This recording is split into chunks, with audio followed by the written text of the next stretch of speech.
was a beast! Ah!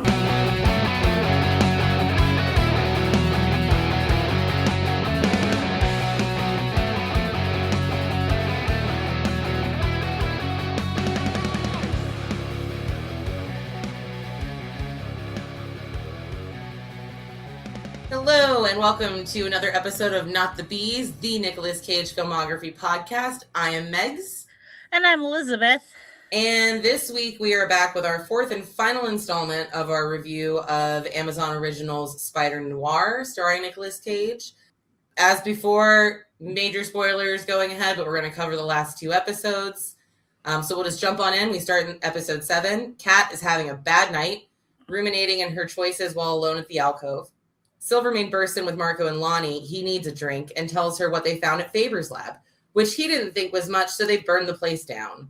Her attitude suggests that she's had it with him. She wants to know the point of fighting for anything when he has everything, and he says that fighting is the point. He should thank the mayor. He'll leave him flowers after he kills him, and sends Marco and Lonnie to get to work.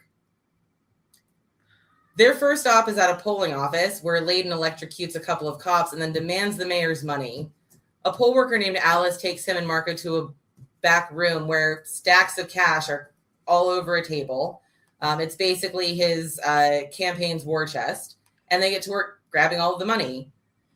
Kat shows up at Ben's office looking for him. They were supposed to leave town, but it's been days since she saw or heard from him. Janet offers her a drink, but Kat just wants to know about the last time that she saw Ben. Janet tells her that she saw him on Saturday, and he handed her a large amount of cash, which is unusual. She knows Kat is worried something happened to Ben, but not what. Janet calls the paper and leaves word for Robbie to call. Kat leaves, saying to reach her at the club. Ben is at a bar. He's telling the barkeep how spider anatomy works. He knows Kat gave him up to the doctor and he's pissed, but it's okay. He has an antidote. At the polling place, the mayor discovers his money has been taken to fund his opponent. The police chief is with him and he wants to know what he's going to do about it, or he'll find someone that can. The chief says he won't be the mayor long enough for his threat to matter. Silvermane has 3 superpowered people. They need the spider. Back at the bar, a few men walk in with a lot of cash. A couple of the supers were standing on a corner, throwing the money out and shouting to vote for Hudson, who was the mayor's opponent. The money was looted from the mayor, and no cop stopped it. The barkeep asks about the spider, but one of the guys says not to hold their breath. They think he only briefly came back to make some money. Ben tries an appeal for the human side of the spider, but the men just laugh. So Ben leaves and suits up immediately, while still drunk, and goes back into the bar and beats the shit out of all of them. Robbie arrives right as the bartender pours Ben another drink, seeming to know who the spider is now. Robbie says they gotta go. Janet is looking for him. Ben pulls out the antidote and attempts to take it, but Robbie snatches it away, saying if he actually wanted it, he'd have taken it already.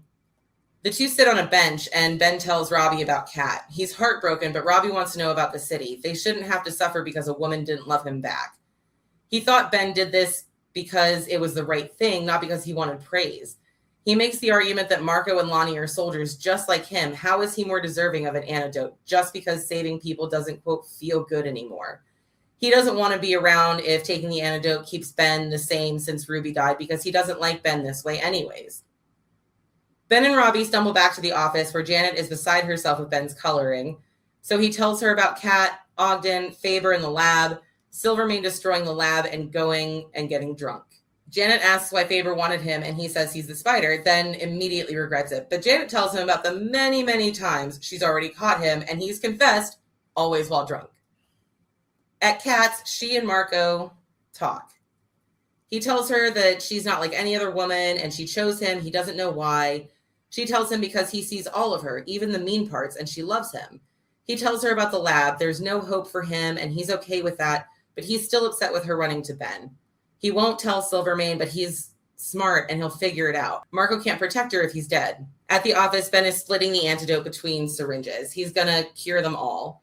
Janet says he's a good man, but Ben says that's not it. If there's no power, there's no responsibility. Just then the radio announces Silvermane's gang is looting a police warehouse in Harlem for the booze from the mayor's sting operation. Ben packs up the doses and goes to leave, but Robbie asks him to let him try talking first before Ben swings in. At the warehouse, Robbie approaches Lonnie. He tries to talk him out of doing this, but Lonnie isn't hearing it. He's never had this life this good before. He knows what it'll cost, and he's fine with it. When Robbie tries again, Lonnie goes in for the hit, but the spider swings and knocks Lonnie back first. He tells him Robbie just wants to help, but Lonnie wants a fight. During the fight, Ben tries to give Lonnie the antidote, but the needle just bends on his skin. He throws Ben, who pulls another dose and drops it, and when Lonnie goes in for the final hit, Robbie grabs a syringe and jams it into Lonnie's eye. There's an almost immediate effect with the antidote, and the cops start to move in. Ben is in action and starts webbing the cops. He gets a web block, but before the remaining cops can take him over, regular human Lonnie is there, throwing punches. He grabs Ben and runs, tossing him into a car Robbie is driving, and they speed away. Robbie and Lonnie ditch the car and take Ben to Robbie's place to rest. Lonnie wants to know who the spider is, but Robbie says he's just a guy. The reason he helped Lonnie is because he's a good guy, even though he wants everyone to believe he's not. Lonnie thanks Robbie. He's going to take his mom to Niagara Falls. He tells Robbie the city needs him as much as it needs the spider, and he leaves. In the aftermath, Silvermane and the mayor both learn separately about the fight at the warehouse and Lonnie's cure. Now more than ever, both of them need the help of Ben Reilly. Episode 8. Kat sits with Silvermane in an empty club. He tells her a vague pity story about where he came from and how hard his life was. He says the only difference between him and the others of his time is a gambler's heart. Just courage and restlessness. Never satisfied. He tells Kat to take that advice. Never be satisfied. He excuses himself to the restroom, and Kat runs to the phone. Kat meets Janet at an abandoned pool. Janet immediately slaps her for Ben. How dare she betray him? That doctor cut him up. Kat swears she was just trying to help, but Janet stops her and says it wasn't her call. Kat wants to make it up. She did it because she loves Marco. If Ben gives her the antidote, she can get close to Marco and to Layden. Layden is trying to turn Marco away from Silvermane outside of Ben's office. They're waiting for him to show up, and Layden says that they're being manipulated by the old man. Janet arrives at the office, and the kid is the only one in there. He says that Robbie has been looking for her. The phone rings, and it's the cop Janet knows telling her that Ben is in trouble, per the mayor, and to watch herself. She tells the kid to stay, and then she leaves. Outside, Layden and Marco follow her to Robbie's. Ben needs more rest, but he's up and getting ready. Janet tells Ben about Kat and her plan to cure the others. Ben doesn't think it's a bad idea. He knows about her motives with Marco. Just then, Leto and Marco knock. Layden tries figuring out how he knows him, but Marco tells him to get to his feet. The boss wants to talk to him. Robbie has grabbed the antidote and slipped it into Ben's coat pocket, but Layden won't let him grab his coat before pulling him out of the apartment. At the club, Silvermane wants Ben to call the spider and tell him to stay away from the things he's doing. Ben says no. He's not in the mood, and the spider is hard to understand over the phone because he wears a stupid sock over his head. Silvermane threatens him, but Ben says he won't hurt him. He needs him to talk to the spider, and now the mayor is on him about it too. Lots of deep pockets on all sides. What's a PI to do? Silvermane offers $500, but Ben demands $5,000. He wants to live after this, maybe in Paris. They haggle down to $2,000. Silvermane brings him a phone, and Ben pretends to make a call to the spider. No hard feelings, just wants to have a chat. Ben hands the phone over, and on the other end are Robbie, trying very hard to impersonate the spider, and Janet. A meeting is set. He wants the spider to bring the antidote. Ben asks for his money, but that's for bringing the spider in, not for making a phone call. Ben gets up to get a drink, and Kat comes with him, all the while talking shit about the spider and how he's very annoying, which Silvermane buys. Ben and Kat have a brief chat about her selling him out and him not having the antidote on him, while Silvermane is telling Layden and Marco not to make a move on the spider without his word. Layden is convinced that he knows Ben from somewhere. As everyone goes to sit back down, Ben mentions France again, and Layden realizes that's where he knows Ben from, the POW camp. Silvermane puts it together. Ben says that they're grasping. He's chummy with the spider because he saved him from the camp. It's not a conspiracy, but Silvermane isn't taking it. He tells Kat to give him her gun. Once she does, he postures about innocence and points the gun at Kat. He doesn't want to kill her, but if he does, then Ben is just a private detective. If he intervenes, he's the spider. Kat says Ben won't save her. She broke his heart because she's in love with Marco. She wanted to save him and kill Silvermane. She tells him about Addison and his house. Ben still has not intervened, and as Silvermane goes to shoot, it's actually Marco that reaches out a hand to stop it, but then a new voice enters the room. It's Robbie dressed as the spider. Silvermane gets up to greet him. He says he doesn't believe he works for the mayor. Come work for him instead. The spider, Robbie, says no, and he and Marco have words. Ben tells him to listen. He's not as young as he once was, and he just had a big fight with Lonnie. Just give Silvermane the antidote, so he'll give Ben his money, and they can all walk away. But just then, more of Silvermane's goons enter with Janet, having found her outside the building. She also has the antidote with her. Layden grabs the antidote, and when Silvermane says to bring it, Layden takes a dose and jabs it into the spider Robbie to see if it worked, and then shocks him to knock him out. Layden doesn't want to hand over the syringes. He thinks Silvermane wants to use the antidote to control him and Marco. And after all, why do they need it? The spider is cured. Silvermane tries to get Marco to take the antidote from Layden. He knows he'd never hurt Kat. Layden tells him again it's all manipulation. He's just an old man in an expensive suit. He pulls the spider Robbie from the floor and unmasks him. Meanwhile, Ben is desperately trying to fix his web block situation from earlier and succeeds, grabbing the antidote from Layden and webbing he and Marco out of the way. Another goon comes in with a Tommy gun and opens fire. Janet runs to check on Robbie, and Ben joins her behind the bar. He's okay. Ben suits up, and the fight begins in earnest. Silvermane goes to run, but Kat is following him with a gun through the basement of the club. The fight has made its way out onto the street. Ben tries to get a dose into Layden, but his electricity pops the syringe. Ben uses his webs on a moving car to pull him and Layden into a neon sign to short-circuit him, and then crushes Marco into sand between two cars. Inside the club, Kat is pursuing Silvermane. The room that they are in has many glass cases that create a hall of mirrors effect as he taunts her about all that he gave her, about her bad choices, and how she just had to be cared for. She shoots all of the glass out, and when they're facing each other, he pulls a short sword from his cane and comes for her, but she shoots him right in the heart. He tells her it was glad that it was her. Out on the street, Marco is reforming and Layden is recharging. Layden is first back up. We learn all he ever wanted was to be on stage, and now he is. Ben tells him the more powerful he gets, the sicker. He can help. Layden declines and shocks Ben again, but then Marco is behind him and the two gang up on Ben. At some point, Marco says that's enough, but Layden says it's all he wanted. Packed house, standing room only, and the crowd boos him.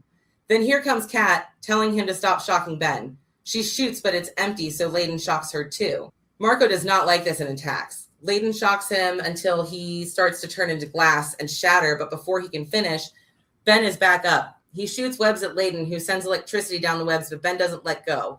He holds on and pulls Layden off the street into the air and in front of an oncoming train on the tracks above. Kat has regained herself and is with Marco. Ben offers her the last syringe. She asks what about him, but he makes some vague answer and walks off. Ben visits Kat and Marco in a mausoleum. Marco is much better, thanks to Ben. Kat speaks to Ben privately. She loves Marco, but in a different world, she would have run with him. Ben is bitter because she used him. She tells him to go to hell, but he says he's there and he's going to keep it warm for her. And then he walks away out of the mausoleum. Back in his office, Janet is renovating. The mayoral race is over. Robbie has his job back. All Ben wants is a hot dog. The phone rings and the office is back to normal business, except now Janet is a partner. The end. Elizabeth? Yes, dear. What did you think of this 8-episode series, Okay, Spider-Noir? So overall, A+. Yeah. A++. Yeah. It's fantastic. I have some nitpicks with the last 2 episodes. Let's hear it. Let's start off with the good. The end of episode 7, the split screen between the mayor and Silvermane is brilliant. I was in love with that shot. Brilliant. Mm-hmm. I feel like it wrapped up a little too nicely, a little too neatly, a little too TV-ish. I don't know what I was expecting. It felt like the end was a little hurried. Like they had so much they had to pack in and they spent so much time world building that they had to kind of rush the last few aspects of the end. I agree. Layden never fit. Never. The actor that played him just never had the easy chemistry that everyone else in the cast had. He never really felt cartoonish in a world that was very grounded in reality. Yeah. His overarching theme didn't even match. Like, he is this brusque, burly, like, fighting guy, but, like, he's obsessed with the theater, and, like, just the way he plays that doesn't track. I mean, there's so many different options, so many different ways, especially in the time period that they're living in, right? For fame, infamy, money, whatever. Like, why is this so important to him? Yeah. That he hasn't changed any part of his behavior or characteristics to achieve it. He's like, it doesn't make any sense. I do want to call out the man that played Marco. Yeah, Marco is played by Jack Houston. He's phenomenal. I have seen him in a couple of things before, and he is very good. I enjoy him a lot. He is wonderful in this role. He comes to it with heart and with muscle. He's fantastic in this role. He's fantastic. Overall, this is an A++ project. There's just no two ways about that. Yeah. What are your thoughts? I'm very much in the same line as you. I think that if they'd given the finale, which so many finales do, extend the runtime to another 10 minutes, we probably could have wrapped that up a little bit better. It felt a little too tied with a bow for me. Yes. Yes. Yeah. I agree with all of your points, and I will also say that I think roles like this are the kind that Nicolas Cage was born to play. Yeah. This seemed like such an organic place for him to be because it encompasses all of the things that he loves. Yep. It's the cinema, it's expressionism, it's black and white, it's anti-hero, it's in a lot of ways kind of gothic. It's a history piece. There's so much about this that just screams him. And I'm so glad that he finally dipped his toes back into the arena of television because this is such a treat. Like, he's genuinely experiencing like a fucking renaissance right now.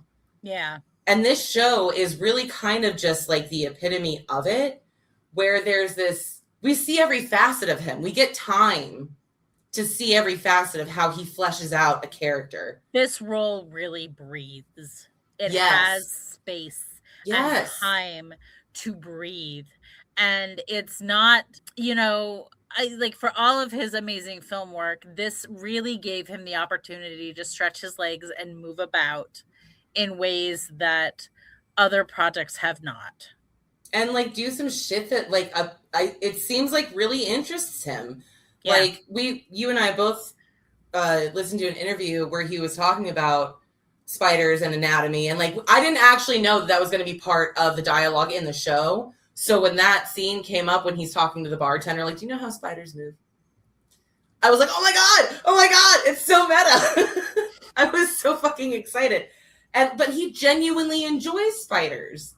Yeah. So like it's not just like he had to create this character in this role. Like I feel like so much of his personhood is in this role as well. His love of the old cinema, his love of the black and white, of that period of time, with Carrie and Bogey and all of that stuff. Like, and there's also a quietude to him in this. What do you think the chances are that we get another season of this? I mean, it could go either way. The rights with Spider-Man are kind of like weird and up in the air anyways. They're kind of all over different studios. So possibly. Also, there's just this thing about, Amazon's original series that are not really always very good. So they lucked out with this one. I don't know if they're going to try to like milk it any further, but as far as I'm aware, it's just a mini series. I don't believe that they have any plans. I definitely looked. I don't see any rumors anywhere that they plan on bringing anything back. But again, when you go to the IMDB page, it's not over. It doesn't call it a mini series. It's still open. The other thing that I really love about this is that it is a brilliant piece of standalone entry into the Spider-Man canon. Oh, it absolutely is. It's not just a great Nick Cage vehicle. It's a great Spider-Man story. It is. You're 100% correct about that. And considering that, like, the only real, entries that we have as far as Spider-Man goes, we have Tobey Maguire, we have Andrew Garfield, we have Tom Holland, and now we have Miles Morales in the cartoon. The Spider-Verse, yeah. And now we have Nick Cage. Yeah. And this is just it's just brilliant. It really is just brilliant as a standalone, like its own universe, its own thing. He even Yeah. opens it in episode 1 by saying, somebody once asked me if I was from this universe. It's the only one I've ever known. And like that's a Right. callback to Into the Spider-Verse. Yes. And they can keep Sony can keep making Spider-Man for as long as they fucking want. But this is what they need to do. This is not Morbius. This is not The Hunter or whatever the fuck that was. It's Kraven the Hunter, yeah. This isn't Madam Web. Madam Web. Yeah. This isn't all of their failed attempts to. This isn't Venom, which I also think of as a failed attempt to do the anti-hero hero thing, because they're all fucking villains, and stop giving them backstory. Stop giving them back. Stop making them sympathetic. Like there's this really interesting thing that's like going on in comics like that too, right? Is where they're trying to like expand the stories for like audiences, but like the thing is like the audience doesn't want the bad guy to be a good guy. Right. The audience doesn't want Dr. Morbius to be a hero at the end of that film. It's fucking garbage. I'm not going to talk about Morbius. I've already written extensively on it. We're not going to get into it, but it's horrible. Tell me how you feel, Megan. Tell me how you feel. It's horrible. It is horrible. The only good things about that movie were Jared Harris and Matt Smith. And that's it. Everything else is garbage and can fuck right off. But I digress. You're absolutely right. This is not those things. This is and I understand that it could get very big and very convoluted, and also like it would do the Marvel thing, and we don't necessarily want that, but I would be into seeing single season spin-offs of some of the more main characters in the Spider-Verse films. Yeah. Like I want to know about Spider-Ham. I want to know about Spider-Ham. I want to know about the punk rock Spider-Man. I want to know about the Hindu spider. Like I want to know about these, because like the idea of Spider-Man for the most part, and the reason that the Spider-Verse is so amazing, is that it gives us an opening into what if the Spider-Man not only wasn't from this universe, what if he A, wasn't human, but also B, not from America. Right. Like I'm so in, and like I understand like quintessentially Spider-Man is Peter Parker. He's from Brooklyn. I get it. It's fine. And I'm not saying that we can't have that, but there's clearly, I mean, if we get into the multiverse, there's clearly other Spider-Men. Spider-Verse opened up for me one of those thoughts that I had never had, that you could move Spider-Man around. You could put him in different places and times. And one of the things that like it amazed me because that I had never thought about this, because one of my favorite Superman comics of all time is Red Sun. Yep. Which posits what if landing from Krypton to Earth, instead of landing in Kansas, he landed in the USSR. Right. And what kind of a superhero do you get behind the red curtain in the 80s? And that was such an illustrative comic for me. Yeah. Growing up, where I was like, oh, yeah, there's a whole other way you could go with this. There's a whole other perception that you can have about this. And Spider-Man was like, oh yeah, well, I'm going to take that and create a whole fucking universe of different Spider-Men. Not only that, it's going to be fucking funny and beautiful. Yeah. And yeah, this show was so gorgeous. And I did watch all 8 episodes in black and white. I am going to rewatch them at some point in full color. Because then, was it episode 7 when Ben gets back to the office after drinking and beating the shit out of the guys at the bar? She's like, you are yellow. You are yellow. And he is like, what, like a coward? And she's like, no, your face is yellow. And I'm like, oh, is he jaundiced? Like, what do you mean? And I'm guessing he's very bruised. Oh my God, that's what I thought. And I almost switched it over to color at that point to see what she was talking about. But I was like, no. I'm so close to finishing this in black and white. And Nicolas Cage would be so proud of me for doing so. Yeah, because you don't usually like black and white. I don't. It's really hard for me to stay engaged because like when there's just shade and no color, everything sort of like to me visually turns into a blob. But this was shot very well. It was shot a lot during the day. So it's very bright. It's very crisp, very clean lines. Oh my God. The scene where he comes out from the bar and he's drunk as a skunk and he's mad at all of those. Oh my God. He's just so annoyed. He comes walking out and the sun for about a second and a half just becomes blinding. Yes. And I was like, oh, he drunk. He drunk. I know that son. That's oh my drunk God. son. And then, like, the scene in the club when he's trying to shake Silvermane down for some money to, like, buy them time to figure out what the fuck to do. And, like, that whole dialogue where he's like, I don't feel like calling the Spider. You ever talk to him in person? Try talking to him on the phone. He's got a fucking sock on his head. So good. It's so good. And Robbie did such a good job pretending to be him. Honestly, I really, like, this show is not just, like, it wasn't just Nicolas Cage. It wasn't just written and shot well. It is acted so well by all of the cast. And Lamorne Morris, I think his only real big credit before this was Winston on New Girl. And he's he's a comedian. He's very, very funny. I've never seen him in anything dramatic before. And this was so good. He was funny, but he was also very serious. And he was like a hard-boiled detective reporter, like investigative journalist. And I really appreciated that he was in this and that he was so good. I think all of the cast, I think every one of them had such good chemistry on screen with each other. Yep.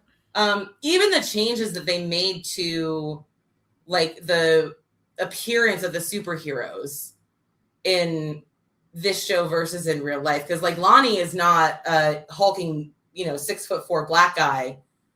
He's like a white dude that, like, you can't, like, hit him or anything. But, like, Lonnie's mutation makes him look very, like, reptilian almost. Oh, you mean in the comic books? No, yeah, in the comic book versus the show, yeah. I also really love that, like, after Lonnie was cured, I don't know if the antidote had some kind of effect on his mind, because, like, even though he wasn't, like, bulletproof or, like, covered in, like, scaly flesh, he's still a 6'4" black man. He's going to take your ass down. Yeah. Like, that was so much fun to watch. Him just barreling in and, like, just beating the shit out of the cops. I don't know. It felt like a good moment. I enjoyed all of this so much. Like, I can't believe this show was as good as it was. Yeah. I also forgot that was Brendan Gleeson for, like, half of it. I'm glad that we stopped for a month to do this. I am too, because I don't think I could have waited to watch this until it came up in our rotation, which would have been until next year anyways, because it was released this year. But I'm also really, really glad. So what would you give the KG? The caginess is an A++. I agree. A++. A++ all around. For, like, yeah, literally. A++ is for fucking everyone on this show. Except for the guy that played Layden. And I don't know, buddy, if it was just writing. I don't know if you just took the character to a place where it didn't belong, at least for the two of us. But anecdotally, it wasn't great. Better luck next time. Otherwise, this show is absolutely fucking amazing. A++. Yeah, we're going to wrap it here, folks. Again, thank you so much for indulging us in this month-long endeavor to watch this show. We hope that you've enjoyed it. We'll be back to our regularly scheduled movie programming sometime next week. As always, we appreciate you being here. We are on socials on Instagram at Not the Beast Pod. We are on all of your regular podcasting apps. We are also on YouTube. And if you're feeling generous, which we of course hope that you are and would certainly appreciate it, you can find us over on patreon.com/notthebees. But that is going to do it for us for this week for our review of Spider-Noir. I've been Megs. I've been Elizabeth. And we'll talk to you next time, kids.